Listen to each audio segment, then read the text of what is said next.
It's July 9th, 2013. I'm Paul Joseph Watson. This is Infowars Nightly News. Tonight, police and firefighters ordered not to speak out about the Michael Hastings crash. Then, abortion activists hailing Satan as part of their message. Then, Chuck D of Public Enemy breaks down the state of America. All this and more on the Infowars Nightly News.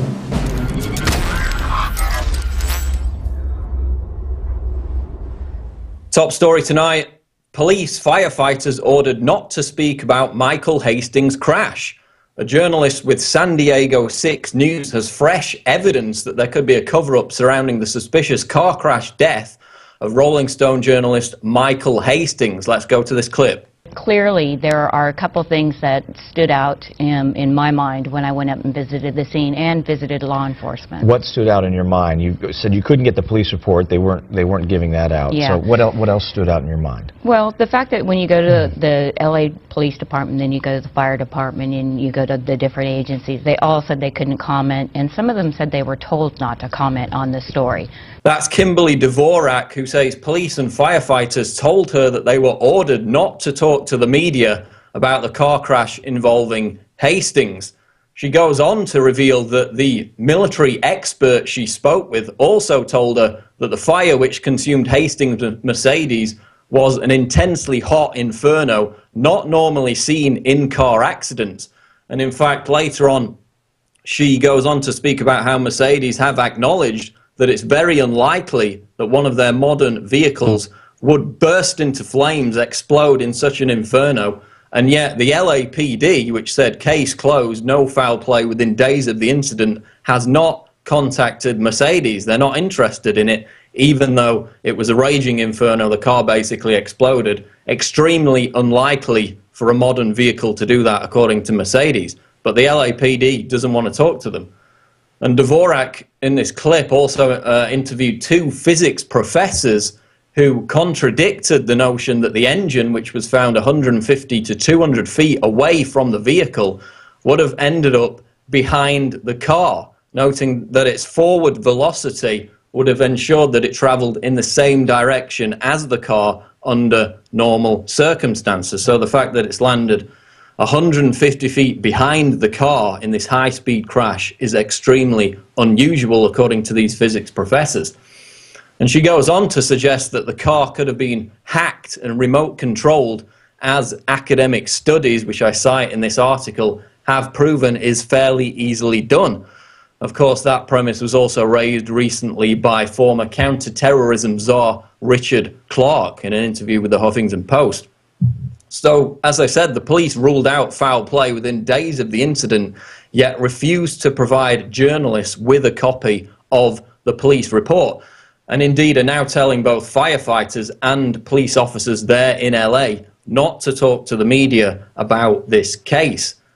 Add to this, of course, the fact that Hastings' colleagues, and indeed Hastings himself in an email penned 15 hours before the crash, spoke of him being paranoid, under investigation by the feds, and working on, quote, the biggest story yet about the CIA. Of course, we had Joseph Biggs, the Army sergeant, on the Alex Jones show a couple of weeks talking about that. He was a close friend of Hastings. He said the same thing. He was working on this major story right before the crash.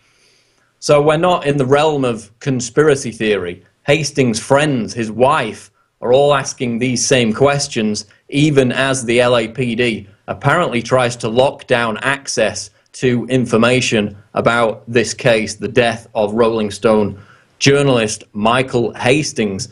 We'll continue to track it as more and more suspicious pieces of evidence point towards foul play, even as the LAPD locks down the information.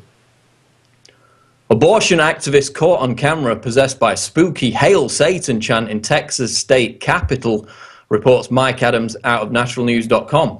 You may have heard that Texas is seeking to outlaw late-term abortions, the kind of abortions that kill a nearly full-grown baby who has eyes, ears, hands, a beating heart, and can experience pain. The idea that such preborn human beings cannot be murdered at all will infuriate pro-choice abortion activists, and the true inspiration for their desire to kill babies has finally emerged.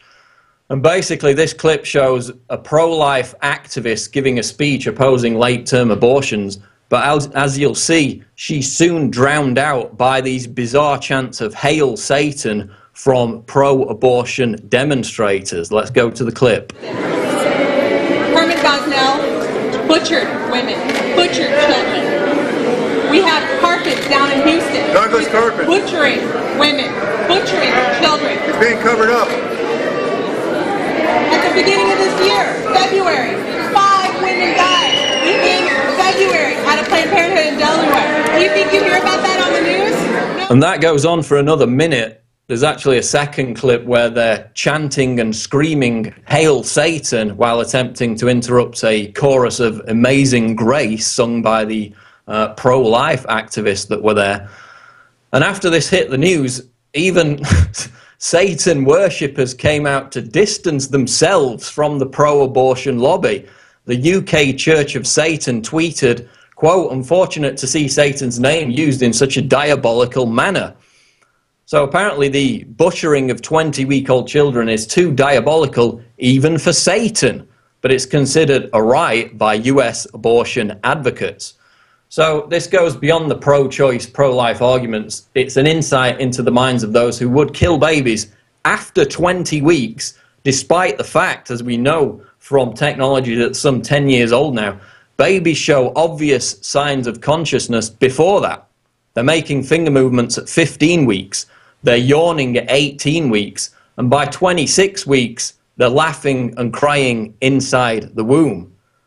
But I guess to advocate butchering them Kermit Gosnell style, as these Hail Satan pro-abortion advocates were chanting there in the Texas state capitol, is really to be expected from a crowd that we've learned is nihilistic, consumed by moral relativism, and apparently, as this clip illustrates, are in fact Satan worshippers. Moving on. Bizarre video shows cloud instantly changing shape. Take a look at this bizarre clip of a cloud appearing to instantly change shape in the sky. You can see it now as I'm talking. And it appears to be filmed outside. It doesn't appear to be distorted through any kind of glass screen. There seems to be a light source behind the cloud making it pulsate and instantly morph into these new weird shapes within the blink of an eye.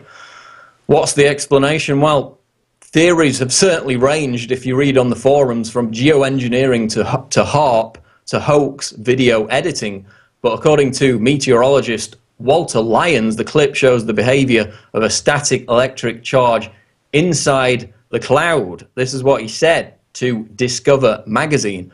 What you are seeing is sunlight reflecting off ice crystal faces that are constantly being oriented by the developing electric field just above the cumulonimbus top. Then there is a discharge in the cloud and the field collapses momentarily and the crystals begin to realign again. Then this just keeps happening over and over. That's what the expert said. Whether that will satisfy some of the people in the forums, some of our viewers who are having their own interpretation of this footage, remains to be seen, but it's something I've never seen before and it's a fascinating clip. Moving back now to geopolitical news. Heart-eating cannibal demands Obama send weapons. This is again out of Infowars.com. The Syrian rebel fighter who infamously cut out and bit into the heart of a dead soldier has threatened to commit even worse atrocities if the Obama administration doesn't send the FSA heavy weaponry and impose a no-fly zone over Syria, as we know they've promised to do. In an interview with the BBC, FSA fighter Abu Sakar, who prompted international condemnation back in May when video emerged of him cutting off and eating the internal organ of a Syrian army soldier as his comrades chanted Allah Akbar, is unrepentant for his actions. Pillorying the West for doing nothing to help the rebels, Sakar complains, quote, "If we don't get help, a no-fly zone, heavy weapons, we will do worse than I did. You've seen nothing yet." So, in this interview with the BBC, the guy who cuts out the heart and eats it is actually threatening to escalate his atrocities if Obama doesn't send weapons to him and his jihadist friends, which they've promised to do. The weapons are on their way.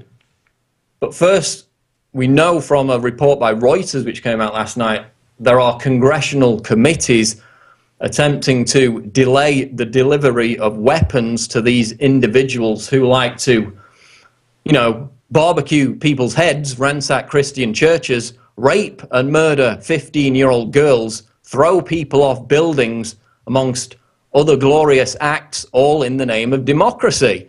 These are the people that your taxpayer funds are going to support in Syria in the name of freedom and democracy. But as far as pretending there's any kind of distinction between the quote, good rebels and the bad rebels, which of course they tried that tactic for months, the jig is now certainly up.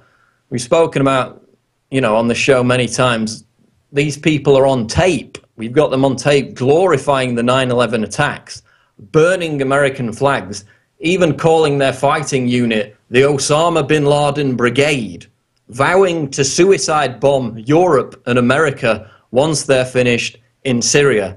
And yet there's still a debate about whether or not these people are terrorists and whether we should arm them. These are the people that your government wants to give anti-aircraft missiles to, even though they're also on tape trying to bring down commercial airliners with anti-aircraft missiles. So will the White House be able to arm the terrorists in Syria before the Syrian army manages to wipe them all out? Well, time will only tell, but according to the heart-eating cannibal, the glorious freedom fighter under the FSA, if those weapons don't come soon, then the atrocities are only going to escalate. So as Obama prepares to arm the Syrian rebels, support stateside for him continues to wane. And here's recent Rock and Roll Hall of Fame inductee Chuck D from Public Enemy with an interview. So let's go to this clip right now. All right. What's up, man? Nice to meet you. All right. How you doing? What's going on? Professor Griff,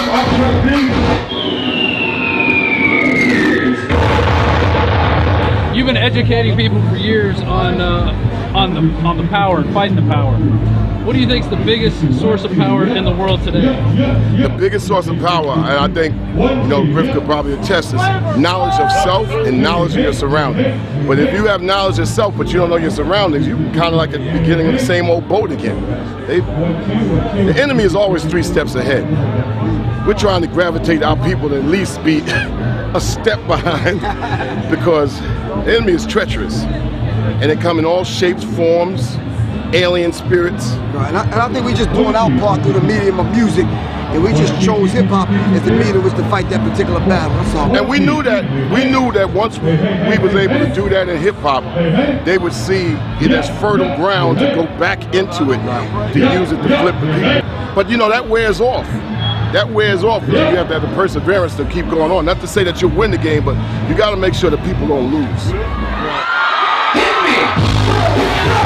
Do you have a comment on like some of the current like big acts out there that kind of look like they've sold their soul, and they've even admitted it in certain interviews? The big acts have never been attached to the people in the first place.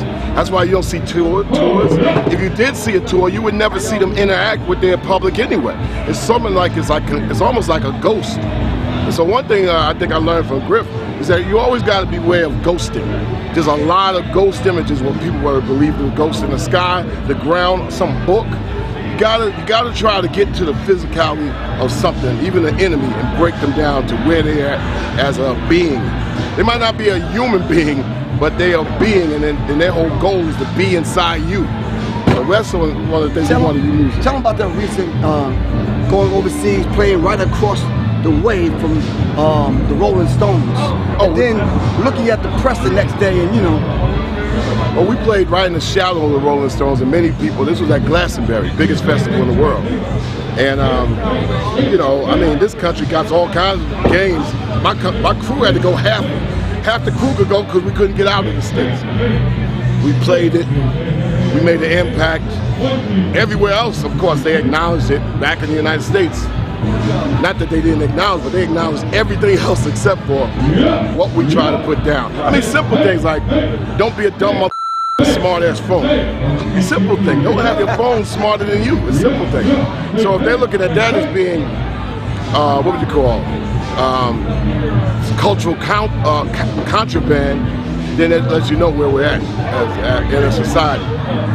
You know, I mean, the whole thing was, the New World Order was to blanket the world in a philosophy that makes everybody sheep. Right. How do you think Obama's going to fare in this? Who? Obama on his way out. Obama was on the way out, on the way in.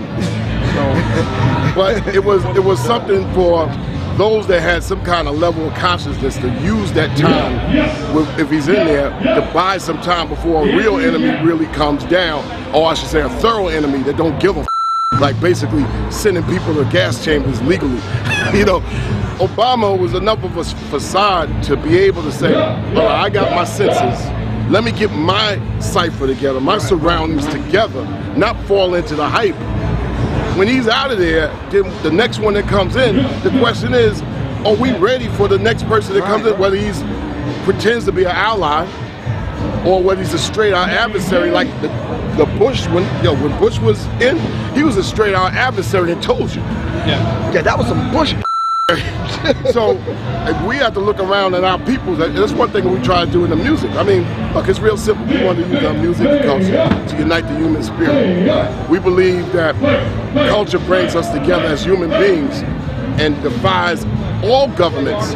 We feel all governments are wicked. So governments like to split people up, categorize human beings, divide so they can conquer them.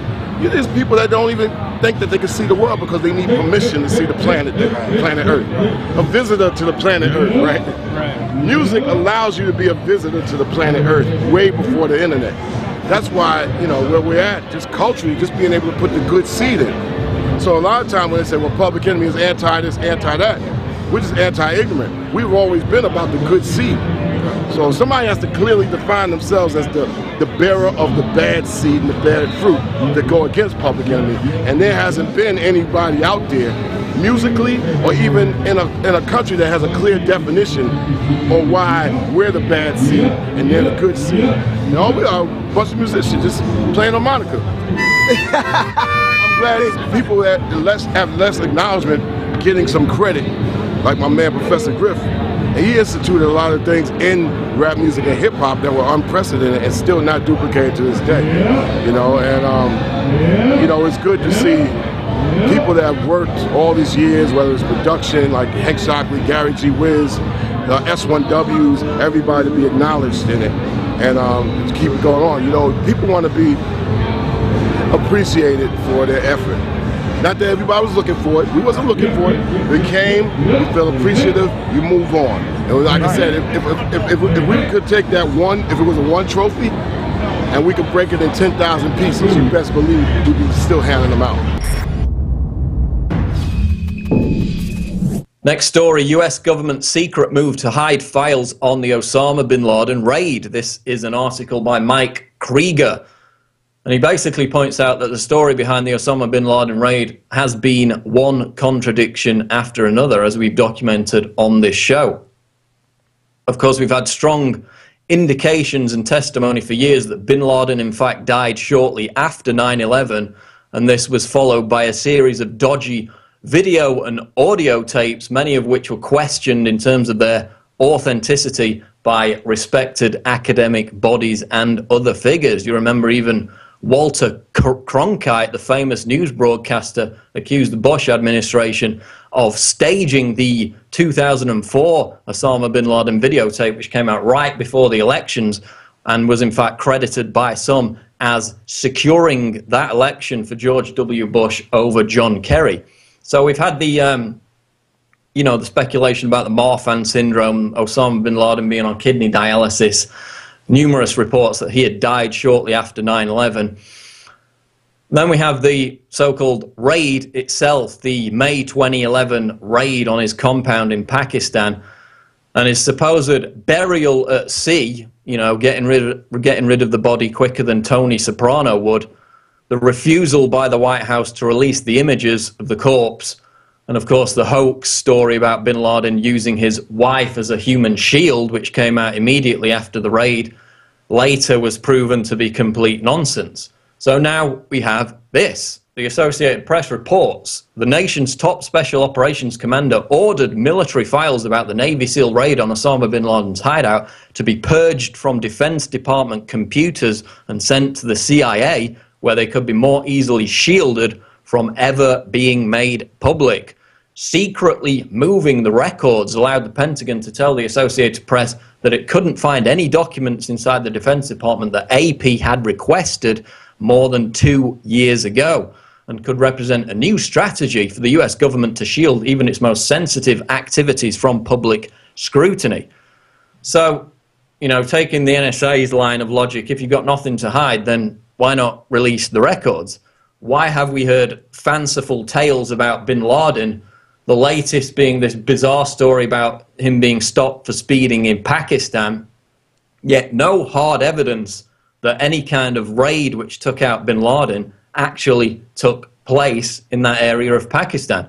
And now an attempt to hide what really happened from public scrutiny by having files removed from the Defense Department computers and shifted over to the CIA. You know, you don't have to be a conspiracy theorist to accept there's something about the supposed bin Laden raid which the White House doesn't want you to know about.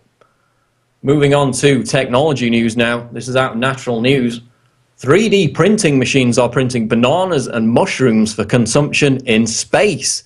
Astronauts headed for outer space might be bringing mechanical chefs along in the form of 3D printers capable of printing food from efforts by scientists at Cornell University. Gel-like substances called hydrocolloids, altered with varying flavored agents, are producing food with different tastes and textures when printed. This could eliminate waste and space occupied by pre-packaged food containers. And did you know that this team at Cornell University has already been successful in printing fake bananas, mushrooms, and mozzarella cheese that closely resembles and tastes like the real thing? That's how far they've got along with this amazing 3D printing technology. And, you know, given Moore's law, before we know it, everyone's going to have a home kitchen 3D printer.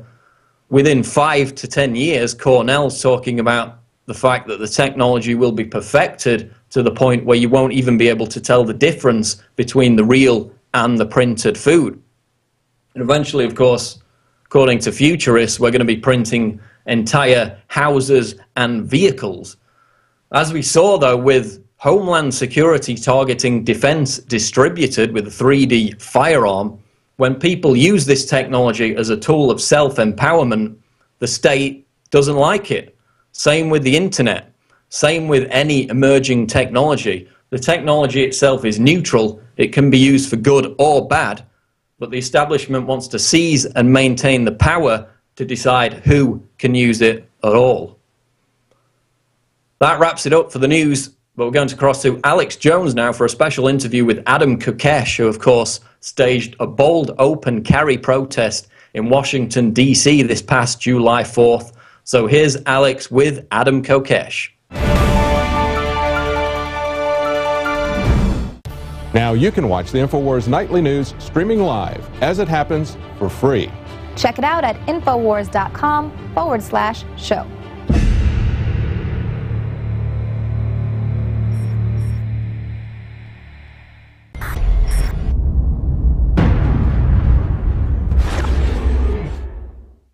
Because there's a war on for your mind. That has been our motto here at Infowars for my 18 years of battle against the globalist. And now we see the open announcements of global, private, corporate tyranny over our governments. That's what the New World Order is an unaccountable private combine of organized crime engaged in corporate takeovers of nation states and the conscious attempt to abolish basic rights and fundamental liberties. Infowars.com is not just leading the charge against this here in the U.S. or North America. We are leading the charge worldwide. And that's because our listeners, our viewers, our supporters, fellow freedom lovers like you across the planet resonate with our message of liberty and telling it like it is. And that's why for the last 2 years especially, I have thrown everything I've got, my time, my energy, our backup capital, everything into really trying to awaken the sleeping giant that is humanity. And that's why the July issue that just came in a few days ago is so important. We've already sold about half the stock we have of it at cost in groups of 10 up to 100 in bulk. It covers the entire NSA spy grid, how it ties in worldwide, how it's not about stopping terrorists, but about suppressing and dominating and controlling the free press and political opposition. And in this magazine, we don't just have 3 free bumper stickers like I did a few months ago. We have 10 bumper stickers, 4 full-size ones with amazing messages guaranteed to get people thinking like America has been occupied by globalist forces. Infowars.com. Listen to Alex Jones at Infowars.com. Infowars.com. Forbidden information. Listen to Alex Jones. Infowars.com.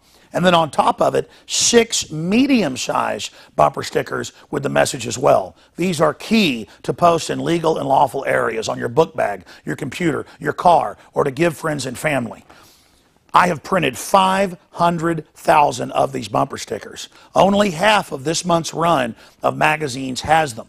So when you purchase them in bulk or you're a 12-month subscriber, you will get the special issue. And I can't afford to do this every month, so it's going to be quite a while until we do this again. Please take advantage of this. Buy them in bulk and give them to your friends and family and encourage them to get these bumper stickers out, because with 500,000 stickers, we can reach tens of millions of people with the message of truth. They want to collectivize us. They want to bankrupt us. They want to drive us into their arms to control us. They want to dumb us down.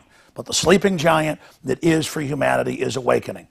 So I want to thank you all for your support. I want to encourage everybody to go to InfoWarsStore.com and to get a 12-month subscription or to give a gift subscription. Imagine 12 of these coming to your friends or family's door to wake them up. Or to give a gift subscription to the local police department or your local congressman or woman.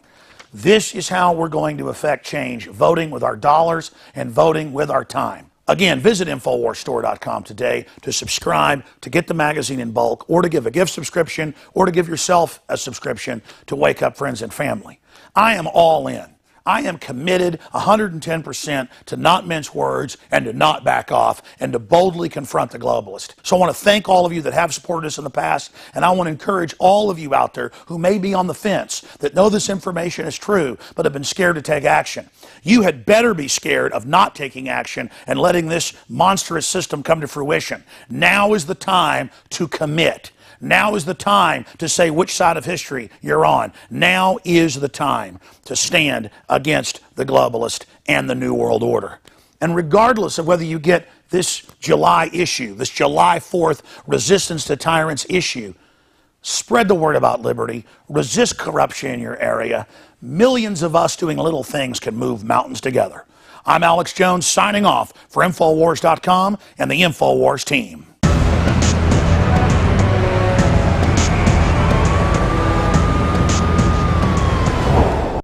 Johnny Appleseed was born during the Revolutionary War. He's not just a legend.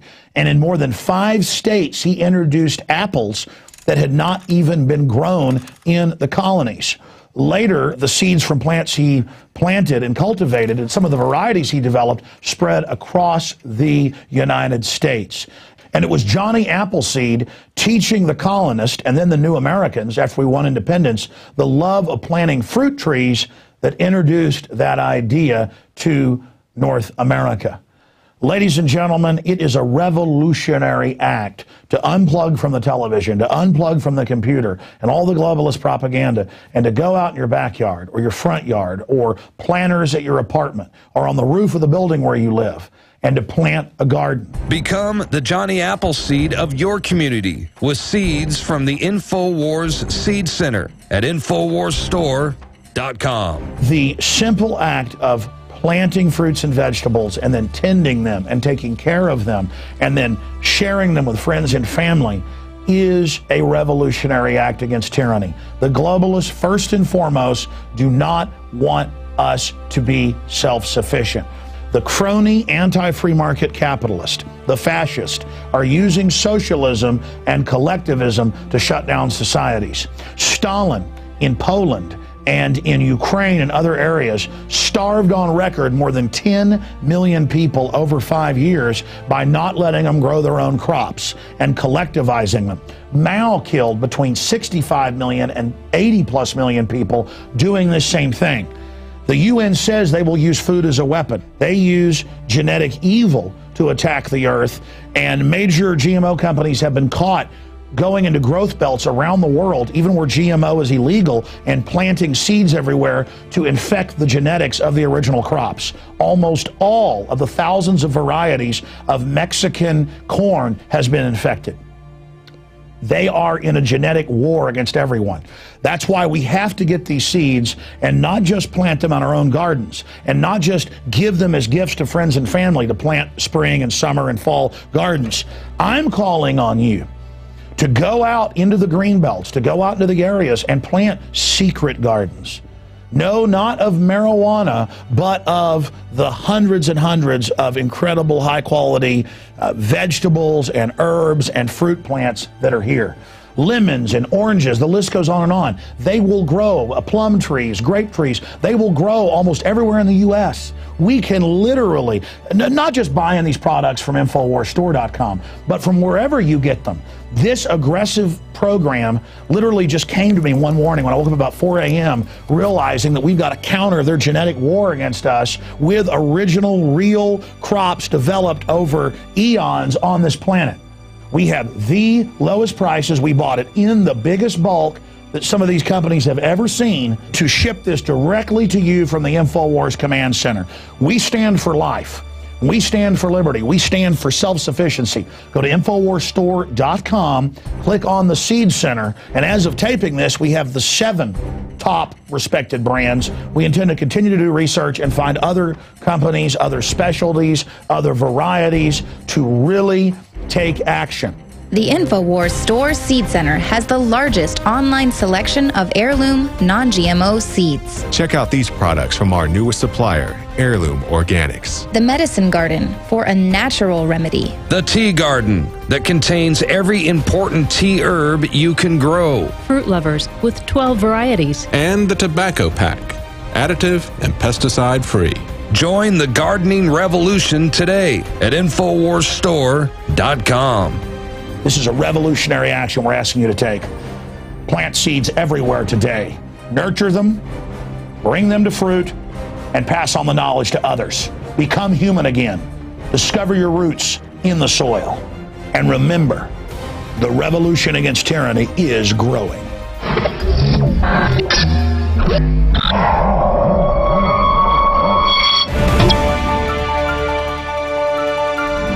We will not be silent. We will not obey. We will not allow our government to destroy our humanity. We are the final American Revolution. See you next Independence Day. And that clip was on the morning of July 4th, 2013 in downtown D.C., just a few blocks from the Capitol, where Adam Kokesh went ahead with his one-man march on D.C. To defile their unconstitutional gun ban that was overturned almost 5 years ago in D.C. versus Heller. And I had a chance to talk to Adam yesterday live on the radio for about 20 minutes about why he went and did that and the fact that his idea to have a march against the globalist occupation of the U.S., or in his words, an end of the federal government. Was that successful across the country? I would say yes, it was. So he's calling, I guess, for another move towards informing the public to do this coming up in 2014. And then Adam also brought up the point that, hey, Alex, you know, don't speak for us here and say that we just want to re-upload the old republic and still have a federal government. We want to devolve back to the states or evolve towards more regional governments. Look, my whole issue here is I'm not telling people what we should do. I'm not saying specifically that everybody should follow my ideas. I'm just pointing out our federal government has been conquered by a bunch of foreign offshore banks that are establishing classical tyranny in this nation. Sure, last year it made national headlines I called for a second American revolution against the globalist to have the states withdraw out of the fraudulent federal government and then make a decision on what we constitutionally wanted to do or what the people wanted to do. So in a way, what I'm calling for historically from a research perspective is pretty similar to what Adam's calling for. So I want to let him today really flesh out what he's calling for. I'm just trying to get a debate going about all of this, and that's why we have him on. That's why we've tried to give him a forum here with our audience to discuss it. And it is a complex issue. This is not, simple stuff like Trayvon Martin, George Zimmerman distraction in the media or the latest kidnapping.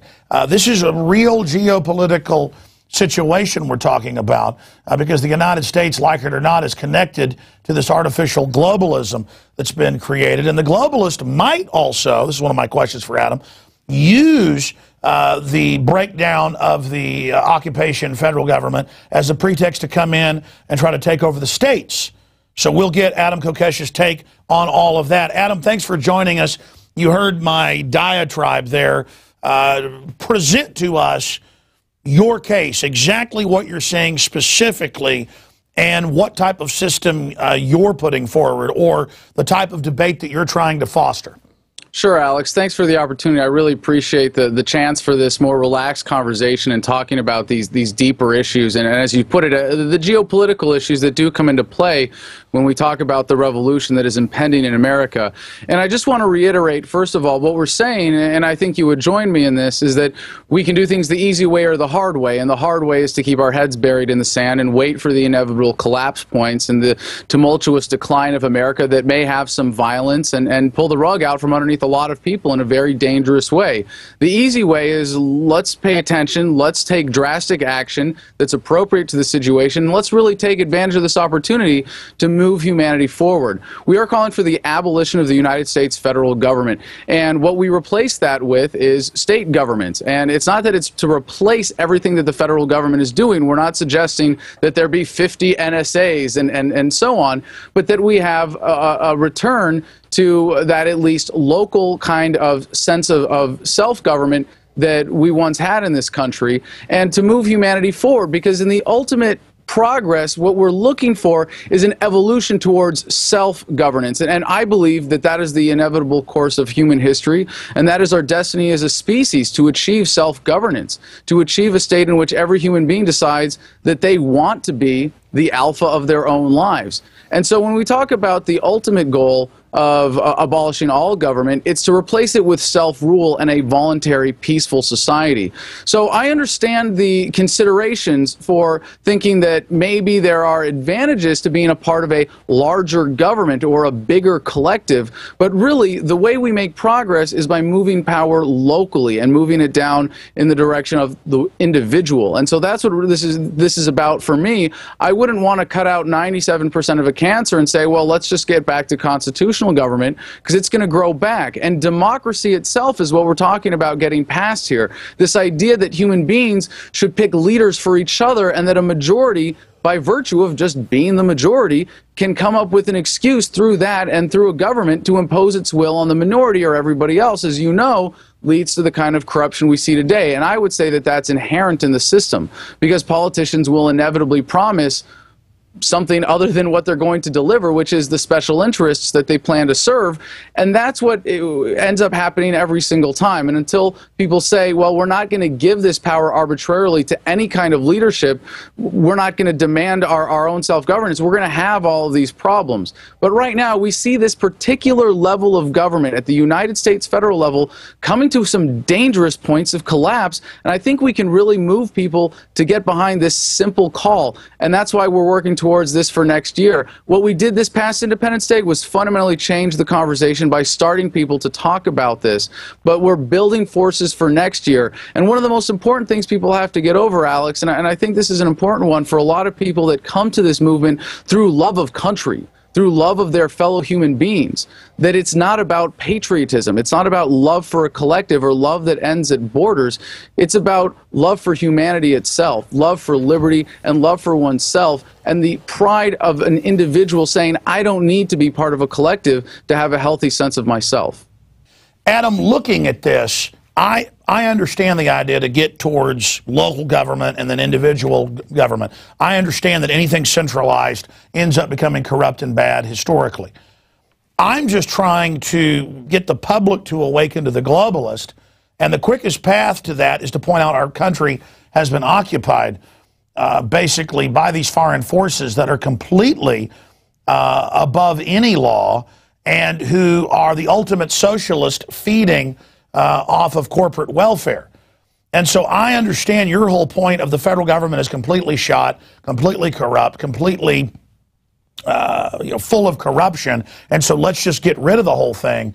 My only point is that the world is so conditioned and the U.S. is so debilitated, and we live in such an artificial construct where our very culture has been rewritten into these systems of collectivism that it's like asking Helen Keller to go out on her first day of being able to make contact with humanity and climb Mount Everest. And I understand that the bold stroke sometimes works, but a lot of times it also misses. And so there's all these specifics of how something would be done. I see a plan in the Declaration of Independence, Bill of Rights, Constitution to absolutely knock out almost all of what the globalists have done, and people respect that and understand that and know that. I just don't see us transported to this ultra-libertarian or anarchic capitalist system you're talking about overnight. I mean, what would be the process, or what do you expect to happen if there was some type of Arab Spring here, and then 3 years from now the country is an absolute wreck with all these different power forces fighting with each other in the streets? I mean, in every case in history, this will end in a giant physical war. Well, I think that's one of the great opportunities that we have in the American political system with this concept of sovereign states coming together to form the United States. We can simply get rid of this extraneous upper level of government entirely and still have the basic fundamental concept for how society is organized in government without that higher level of corruption. But power corrupts, and any power that exists has that potential. Anytime people say, well, we're going to abdicate our power of self-governance, we're going to vote for elected representatives, then you have this opportunity for corruption. And you're absolutely right that if we have it at the state level, yes, there will be corrupt state governments. But if we nationalize that corruption, you only create a greater distance from the people and greater centers of power that allow for more corruption. But to answer your bigger question, government is always a product of the paradigm. That is, whatever people believe is what determines what form of government they will have to put up with. And you can look at this through the course of human history. We've actually gone from, law of the jungle, where whoever could pick up the biggest rock was in charge, and maybe that was the best thing at the time. And if you were if you weren't the alpha male of your pack, it was in your best interest for survival to say, well, he's threatening me, I'm just going to go along. He can bring in the biggest game. I'm going to survive. That's what I'm going to do. But we've evolved in many ways past that. I think people are seeing that. So it's this paradigm shift towards self-government. And I think you've done a lot to really awaken people to the reality of what they are suffering from as a result of the combination of that and the modern technology that's available to modern governments. But what people really need to be woken up to now is the philosophy behind this and what they need to demand for themselves and how they should live as free and sovereign individuals. And if you endorse the ideas that got us to this point, that a democracy or even a constitutional republic, is an okay way to create a center of power. And you know what? I love the American founding historically. I think it is an incredible step forward in terms of human progress. But the next step is not from, this current, whatever you want to call it, back to that. It's to a new form. And in order to be a true revolution, it really has to be something that is genuinely new. And in this case, it's this idea of self-governance. And I think that's the paradigm shift that's coming right now. And as much as you can say that the Constitution would be great compared to what we have today, or if our government actually followed it, it's still prone to the same fallacies that got us to this point that we're suffering from now. And this idea, again, under the Constitution, that we should be picking leaders for each other is the window for corruption. Sure. Let me just briefly address that. A pure democracy is where 51%, for those that don't know out there that are new viewers, call to kill the other 49. It's done because the majority voted. We're a republic with a Bill of Rights.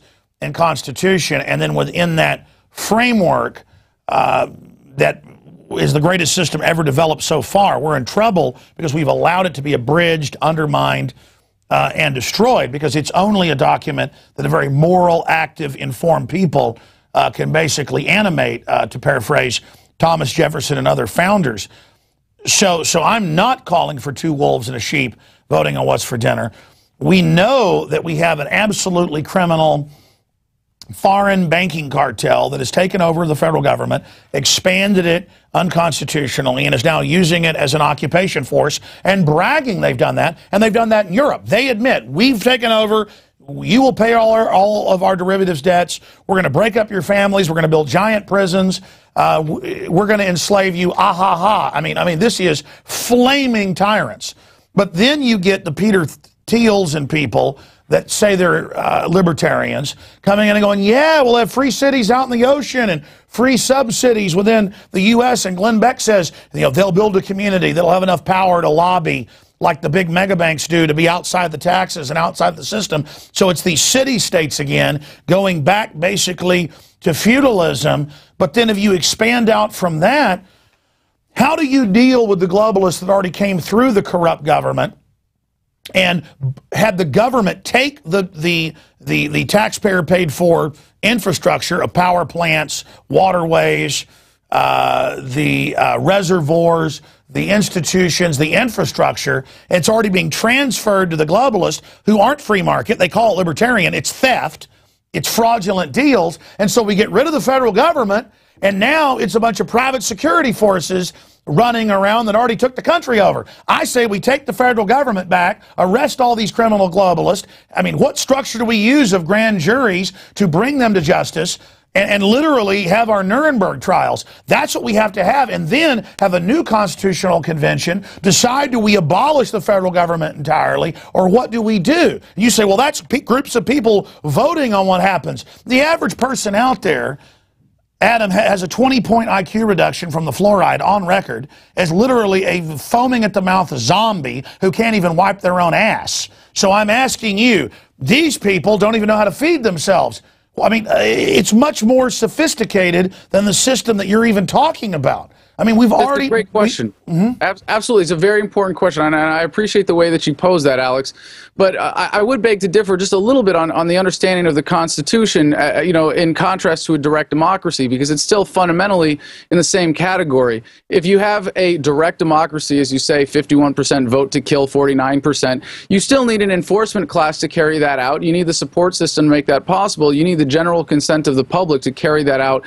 And what we see, even under the Republic as we have today, if you obviously it's not a republic, but under this system it has devolved, once you grant those powers of democratic representation, that it eventually comes out to, how do we allow criminals to get away with as much as society will tolerate? How do we take away the way that society actually corrects for those injustices? And that's the result of the Constitution. That's the result of endorsing these policies. Now, as for the average American, you're absolutely right. And that's why what we're calling for is to elevate the average American. And I think the work that you've done in educating people about fluoride has been absolutely essential in that. And I think the way that people are waking up to self-governance is key in this.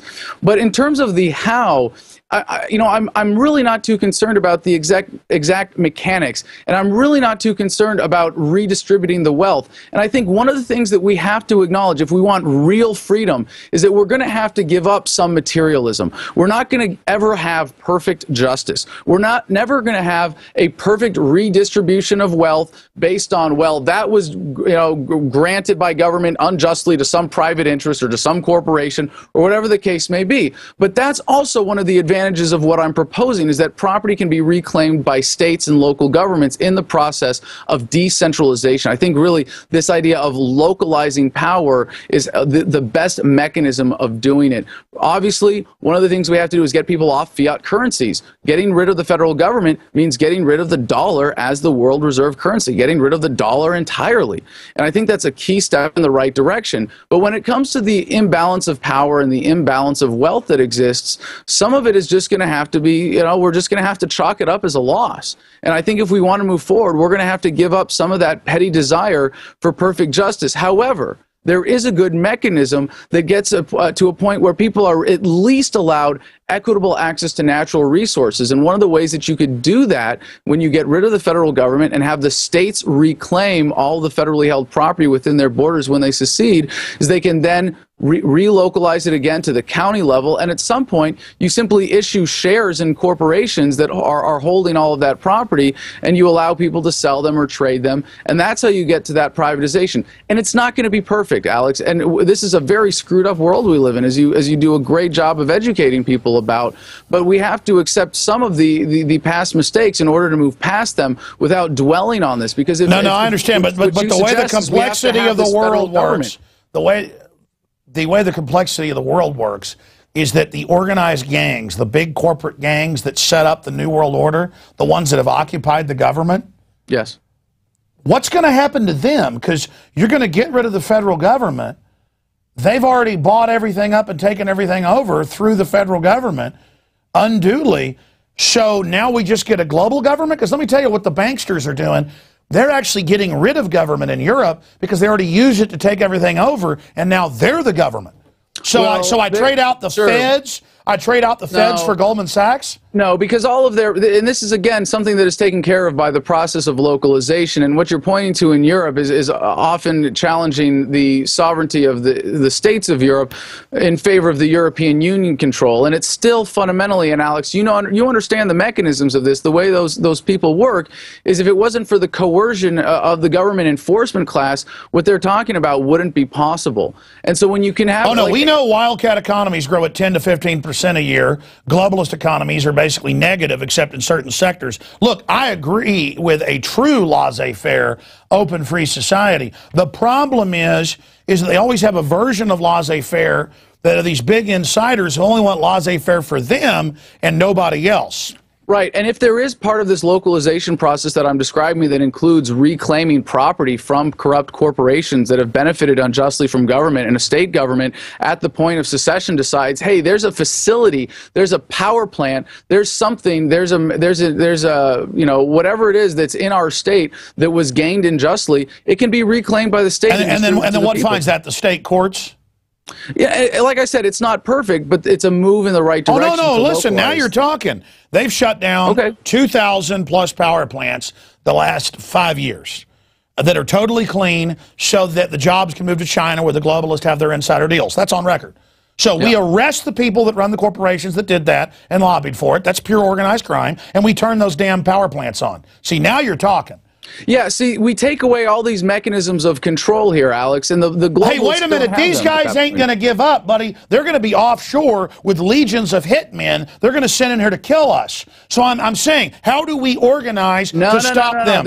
Now, this is the important point here, Alex, because where they get their legions of hitmen now is through government. The private corporations... But they're going to be offshore bases. Any country that tries to go free, they will then attack from every angle. I'm saying we're not doing this in a vacuum. That's why the founders believed we had to have a limited government. Well, they also believed that the greatest threat to freedom was a standing army, and that the greatest defense was a well-armed population that refused to be oppressed. I agree. That's what we're working towards. The reason the Japanese didn't invade the mainland was because they'd find a rifle behind every blade of grass. And what we're proposing is a population that refuses to be subjected to tyranny. And when you get to that point, you can't be invaded.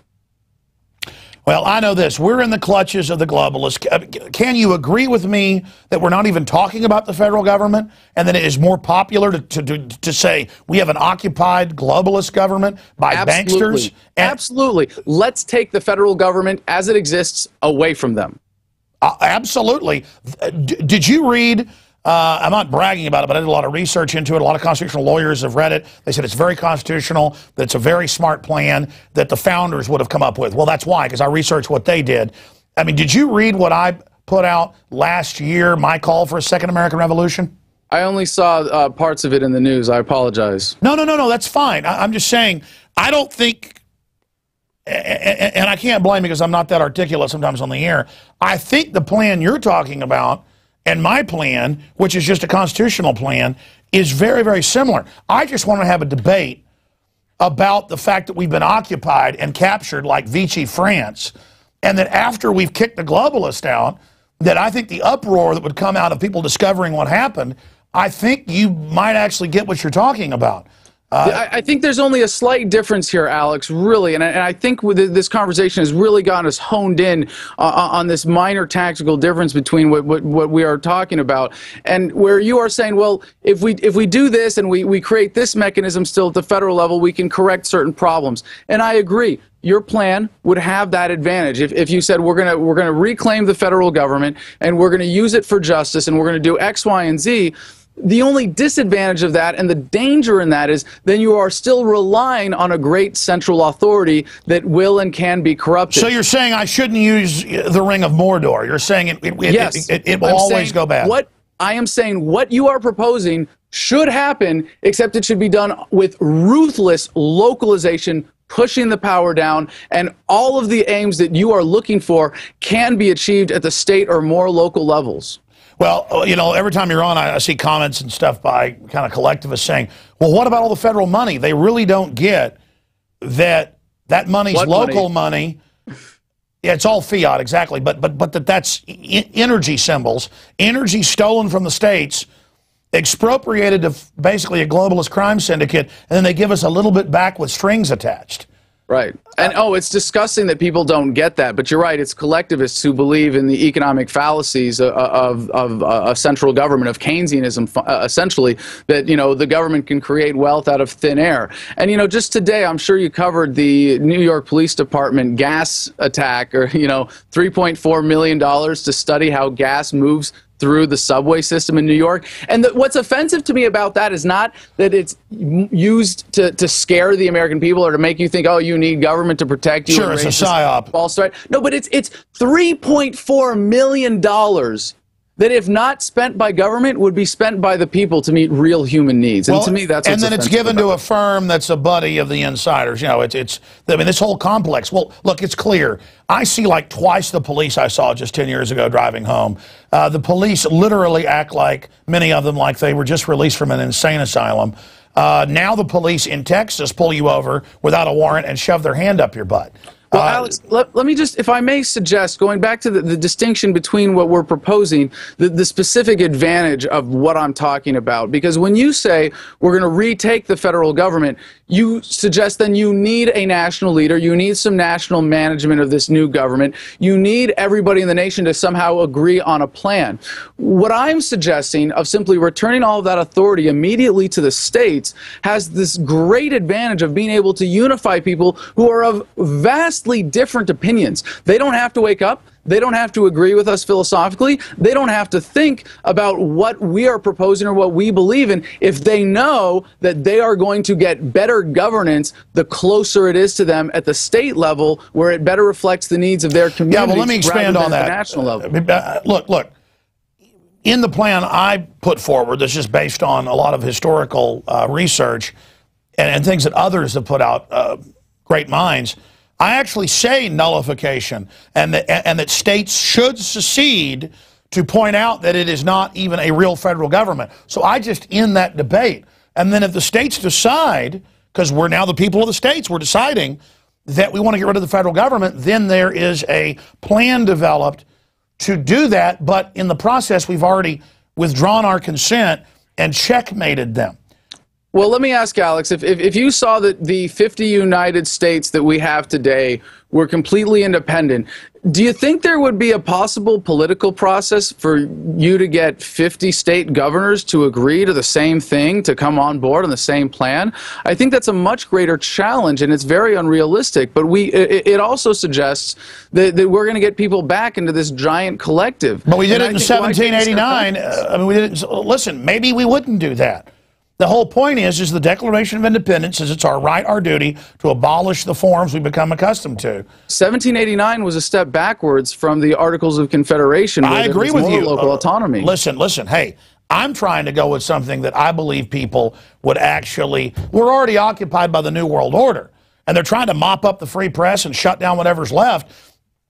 And in a way, your radical plan is great because it moves the Overton window so far towards liberty that then it makes my plan sound moderate. So in a way, we're kind of doing what the Marxists do. You know, where they say total communism, kill everybody, and then the socialist just goes, no, only collectivize 90%. You know, so I mean, regardless, it's a good discussion to have. It's just that it's like Ron Paul has said, so much of the public is so collectivized and so sadly demoralized. We don't have to challenge that even. All we have to convince them at this point is that the mechanism of the federal government is not in our best interest, and it would be pretty hard to argue against that now.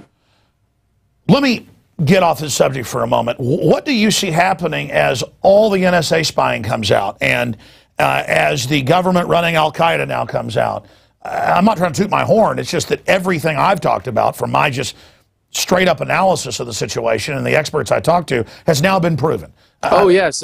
I saw it coming, too. I'm sure your analysis goes way further back than mine, but I assumed since I was an activist in 2007 that everything was being recorded, and it's not hard. I mean, it's not that hard to predict when you see the technology available that governments are going to abuse. Exactly. So the government's in a technological buildup against us, knowing that collectivism and centralization always fails. They've said, they call it the final revolution, where they're going to amass such tyranny we never escape. I mean, you read this stuff by Bertrand Russell and people. They really are crazy control freaks. My question is, how do you really see all this playing out, and what do you expect to come out of you know, doing things like going down and locking and loading in front of the Capitol?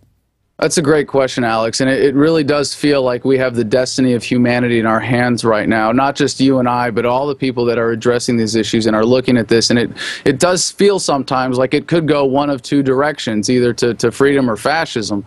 And I have such great faith in humanity, having seen how we have already progressed forward, that although we seem to go 2 steps forward, 1 step backwards, and we're in the middle of a big step backwards right now, I really believe we are on the verge of a major step forwards. But it's going to take a lot more. And it's going to take a certain awakening, but I believe that technology is fundamentally empowering, and as much as it empowers government and as far ahead as they can get, the distribution of that technology is also accelerating. I'm sure you've heard the analogy that you know, with cell phones, that the technology that or the information capabilities that President Clinton had when he left office in 2001 are now surpassed by, you know, a bushman in the desert with a smartphone in his hands.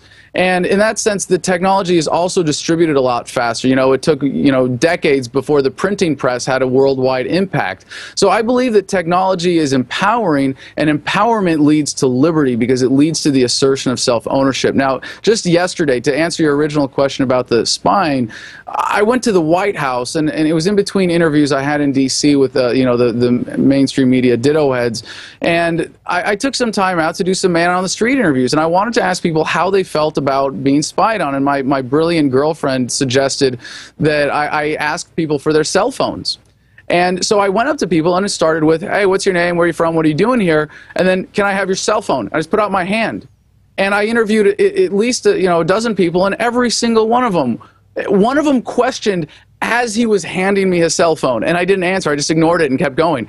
Every single one of them handed me their cell phone, and I just started going through it. Oh, you've got a text from so-and-so? That sounds suspiciously terroristic. I'm going to have to put this in my pocket, take it back to my studio, and download it for you, you know, and we'll get it back, and, you know, it's for your own safety. It's for, you know, and humanity really, again, the paradigm determines the system of government. And also, there was one thing that Marx got very right, which was that technology determines systems of social organization more than any individual political will. So I really believe that with or without us as individuals, humanity is evolving to this point. And when we get to this technological state where everybody has access to this technology, and remember, millions of people throughout America even don't have access to this technology, let alone know how to use it or apply it or to see the implications or to listen to great productions like the Infowars Nightly News with it. But already, many people are waking up more than ever before because this technology allows people like you and I to do what we're doing. Sure. Well, what I've found the biggest issue is people are either awake or they're getting deeper in a trance. Medically, the brain waves are lower. The TV heads, especially mainline TV viewers, are in a suspended disbelief. And that's why, like a magician can say, you take a bite of this apple and it's really a potato, they taste an apple. The public is highly suggestible. And that's how you or Mark Dice or my crew can go out and say, let's put all conservatives in FEMA camps for Obama. And if it's, however, historically, think about how less open to suggestion humans are because of the knowledge available. Think back just a few thousand years. You could tell people that the Earth was flat, despite evidence that they could see right in front of them of the horizon disappearing. You could convince most of the human population. Sure, Adam. What I'm getting at is that those people just took. You were confident. You said, "Give me your phone," and they did it. It's the same reason criminals come and say, "Give me your watch." Oh, the guy gave it to me, officer. And cops pull over and go, "I'm going to search your car. I'm going to take a blood sample now." "Yes, sir." "I'm going to stick my hand inside your body." "Yes, sir." I'm saying, what I'm seeing, Adam, is a breakaway. It's still not nearly as bad as what we had just 60 years ago with the world wars. And I mean, even the wars now, the excuses are harder to get people to fight. Or they would tell black people, you got to sit at the back of the bus. Right. You can't convince people to enforce stuff like that anymore. And I think while you can say that the growth of government is continuing exponentially, largely because of technological reasons, industrialization, things like that, what you can convince people of is getting to be less and less.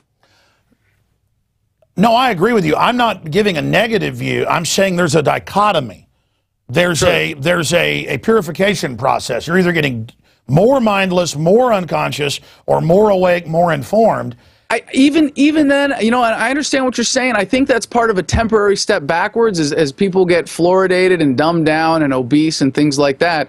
But even the dumbest, most propagandized American in that state can't be convinced that the world is flat. And I really believe that unless that was a universal thing, Alex, unless it was every last man, woman, and child in that state, you know, they can still look to people who are free, who are happier. And I think this is so important about my message personally, that being enlightened to these facts means you get to live better as a result. You know, if being a libertarian means you're going to be miserable, then you shouldn't be doing it. Or you're, I totally agree with you. And I think it's essential that people that are awake not just watch my show or your show, they go out and be leaders themselves. That is the absolute essential here. Leaders by example, by living well. Let me go back to something here at the end. Are you noticing, though, that more, either police, where the rubber meets the road in government and the people, collectivism and the individual, either they're waking up and withdrawing their consent quietly, because I'm running into a lot of cops that are awake now more than ever, or they're going more insane. And like I said earlier, now they're going to, without warrant, stick their hands in our bodies. I mean, this really shows the logical fallacy of government worship, and how have they gotten so whacked out? What's your take on those videos that are coming out? Oh, man, that is such a deep topic and a very important one, because the relationship of the government with the enforcement class and the general population really does serve as an important indicator about the status of government.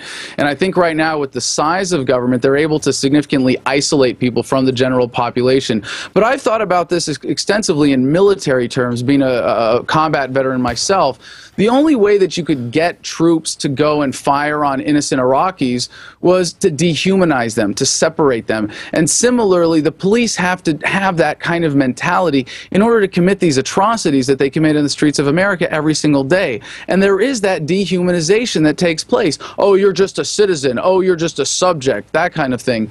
But again, I see the long-term trend here. And while there is a step backwards in many ways with the police state as we have it today, because the court system, protects corrupt cops, encourages them to lie on the stand, we have the broader trend of connection with people. We have the broader trend of police accountability. I think we're coming to a point where everybody's going to have, if not Google Glass or some equivalent, they're going to have that in their contact lenses or embedded in their eyeballs, and it's going to upload their entire lives to the cloud. And while if it's government that's in charge of that, it's a very dangerous thing. But if it's the people that have that as a means of accountability, I think it's going to go a long way to accountability for police officers. And if anything, I really do think, Alex, while we might see some individual incidents, I really believe we've hit the high watermark of what individual officers are capable of in America in terms of depravity.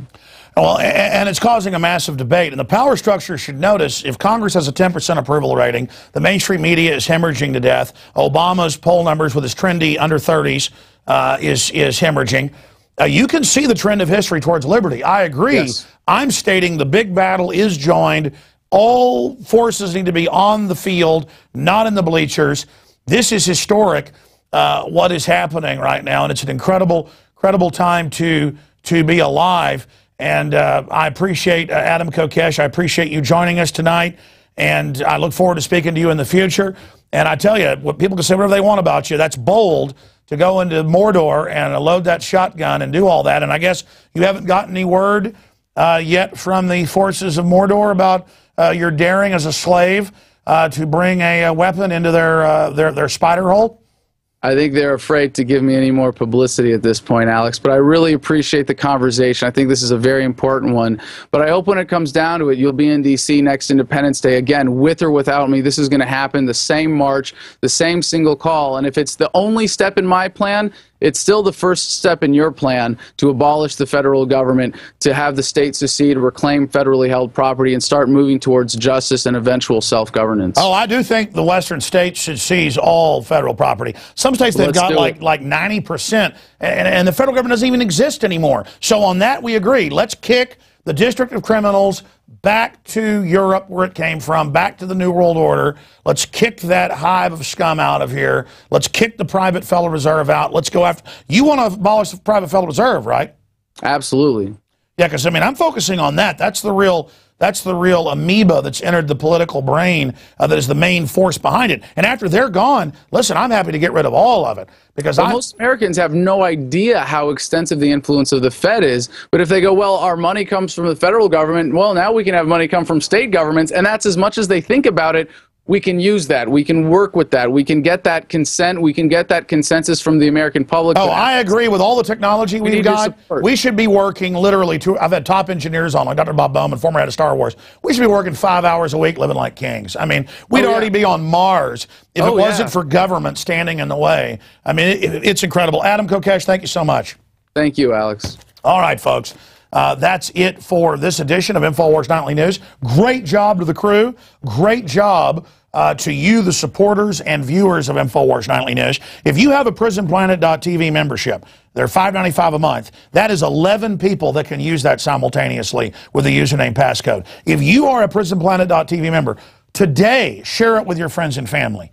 Ask friends and family, are they using it?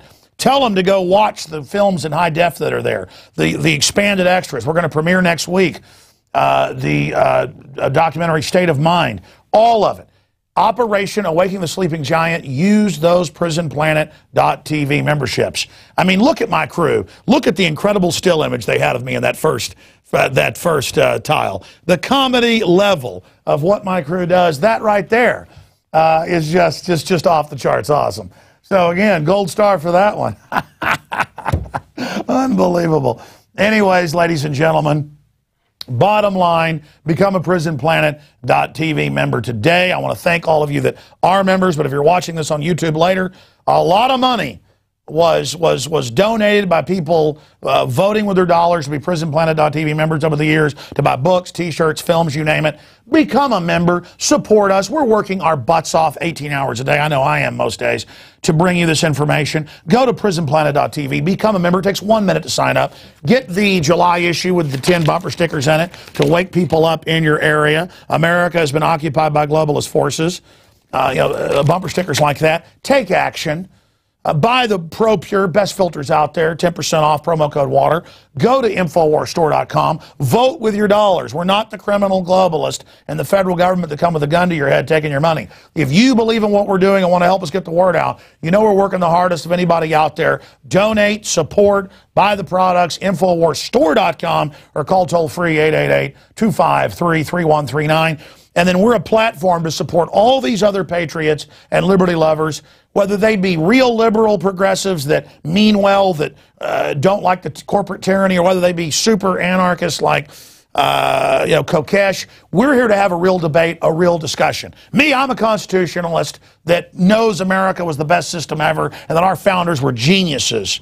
And I want that system back. And then if we get that, then we can have a free platform to even get rid of that. But you're not going to do that until you kick the New World Order out. That's not going to happen until you've done that. So, again, that's it for this extended edition. Great job to Paul Watson doing the news segment. And, again, if you're not a PrisonPlanet.tv member, become one today. If you are not sharing your membership with friends and family, do it. Put it in an email. Say, here's your free membership to PrisonPlanet.tv. Go check out these films now. And that's how we're going to reach more people. It is so easy. Print up your username and passcode on cards. Give it to friends and family. And then if 11 people start tuning in at once and you can't log on, go, thank God. Wow, I've got 11 people watching the show. And go get another $5.95 membership. Keep it for yourself or share it as well.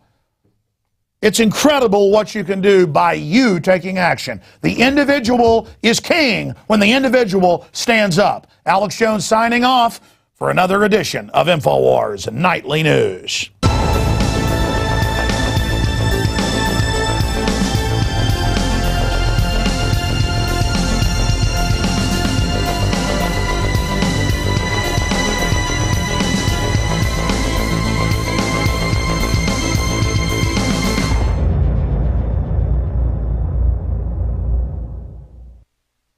Now you can watch The Alex Jones Show live as it happens at Infowars.com/show. You'll find links to all of our content there and a free 15-day trial for Prison Planet TV.